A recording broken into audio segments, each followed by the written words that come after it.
Assalamualaikum warahmatullahi wabarakatuh. Alhamdulillah, wassalatu wassalamu ala rasulillah.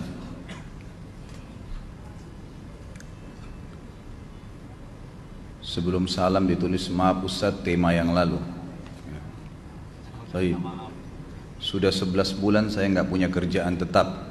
Nafkah yang saya berikan ke istri sangat minim sekali. Keluarga istri meminta saya untuk pisah. Akhir-akhir ini istri juga sudah tidak tahan. Istri saya bekerja. Sebenarnya kami masih saling menyayangi. Istri saya masih cinta sama saya. Ustadz, gimana saya menyikapi masalah ini? Apa saya ikuti maunya istri dan keluarga? Saat ini istri saya lagi didekati pria lain yang lebih mapan dan kaya. Salahkah saya kalau memukul pria tersebut? Karena pria itu telah mengambil kesempatan dalam kesempitan rumah tangga kami. Ustadz minta amalan atau wirid untuk melapangkan rezeki. Ini ada hubungannya sama tema nggak ini? Hah? Jawab atau enggak? Kasihan. Ya udahlah, karena malam terakhir ya.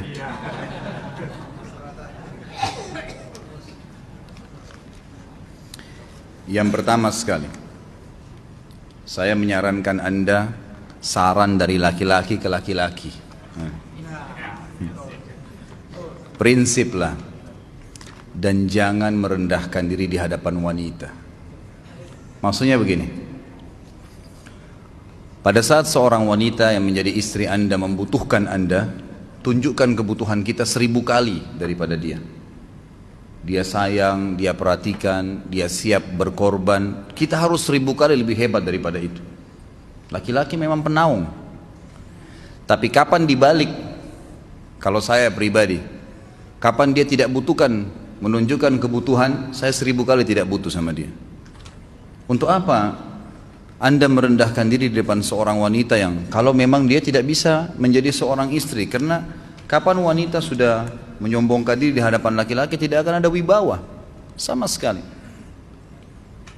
Ini poin dulu dalam pembukaan. Dan selalu saya sarankan siapapun ikhwah yang minta saran saya dalam masalah rumah tangga, yang paling pertama ini saya ucapkan, saya bukan menyuruh Anda menjadi keras, bukan. Tapi saya mengajak Anda untuk punya prinsip dalam hidup. Wibawa, pemimpin rumah tangga. Dibutuhkan kita butuh, tidak dibutuhkan ya sudah. Masih banyak gantinya. Dia mau ganti laki-laki lain, silahkan, ahlan wa sahlan, silahkan. Allah akan gantikan penggantinya yang lebih baik. Dan itu harus bisa kita punya prinsip. Memang begitu.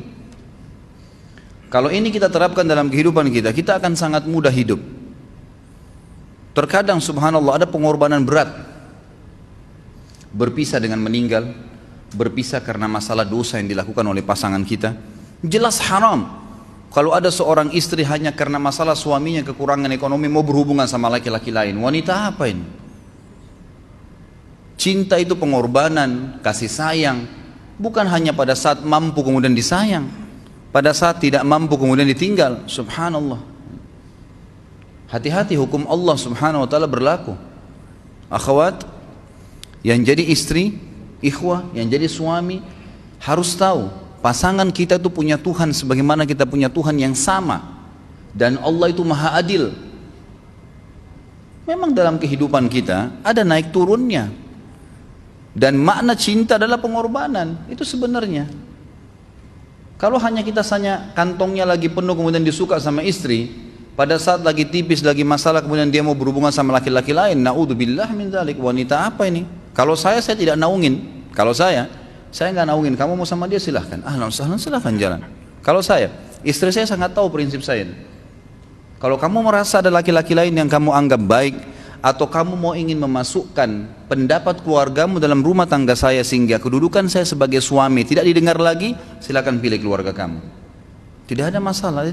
Jadi jangan jadikan sebagai beban. Oh, nanti kalau pisah saya hidupnya bagaimana? Saya melarat.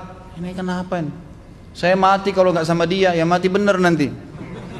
Gila kalau nggak nikah sama dia, gila kalau siapa ini? Ini kenapa ini?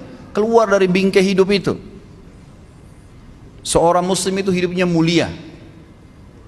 Dia dihormatin, dia menghormatin. Dia dihina, tinggalkan. Gitu kan. Allah SWT tidak menyuruh kita menghinakan diri, tidak boleh.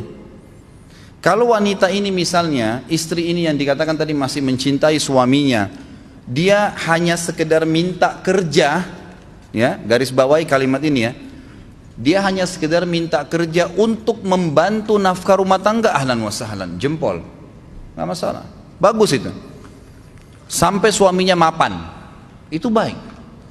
Tapi dalam kondisi masih status istri punya hubungan sama laki-laki lain, na'udzubillah min dzalik.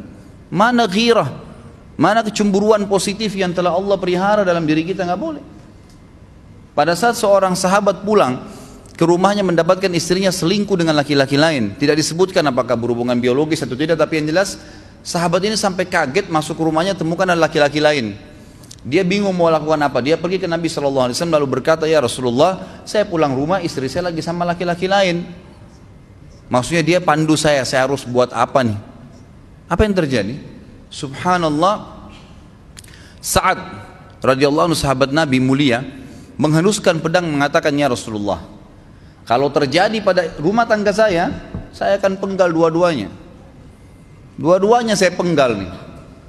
Tapi di sini ulama bilang saat ingin menghukum kalau terjadi pada keluarganya dengan penggal ini, bukan maksudnya dia menghukum secara individu, maksudnya dia, saya ingin terapkan hukumnya Allah, dirajam, dibunuh karena mereka sudah menikah dan berzina.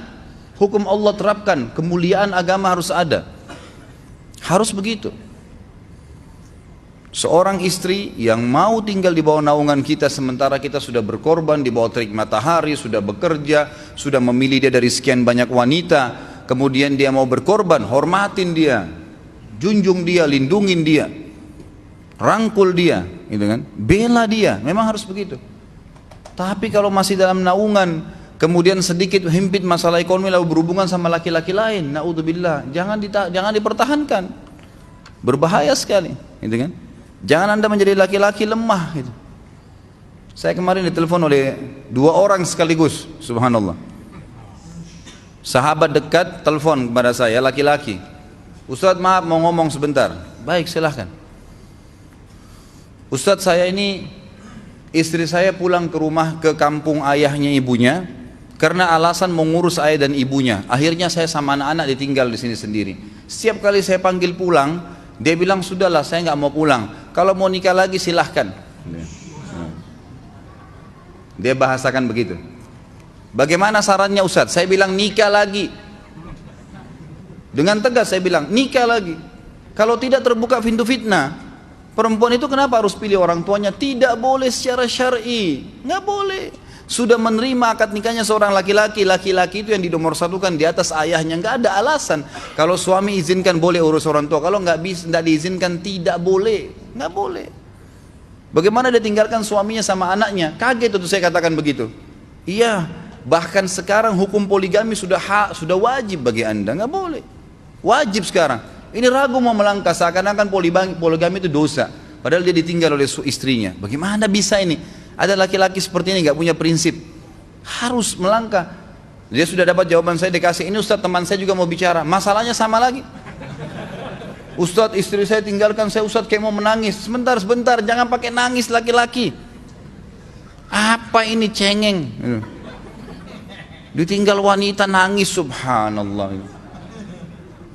Orang nangis itu ditinggal meninggal Rasulullah SAW, ketinggalan sholat subuh berjamaah, itu nangis. Nggak jadi jihad, nah itu nangis. Ditinggal perempuan nangis, la ilaha illallah. Allah ciptakan perempuan lebih banyak daripada laki-laki. Ini bukan menurunkan martabat perempuan ya. Artinya harus seorang pemimpin itu punya wibawa, nggak bisa. Kalau nggak akan dianggap remeh nanti. Istri itu dinaungin, dilindungin, dididik, diberikan haknya ia. Berikan berlipat-lipat penghormatan sebagaimana dia berikan satu penghormatan, nggak apa-apa.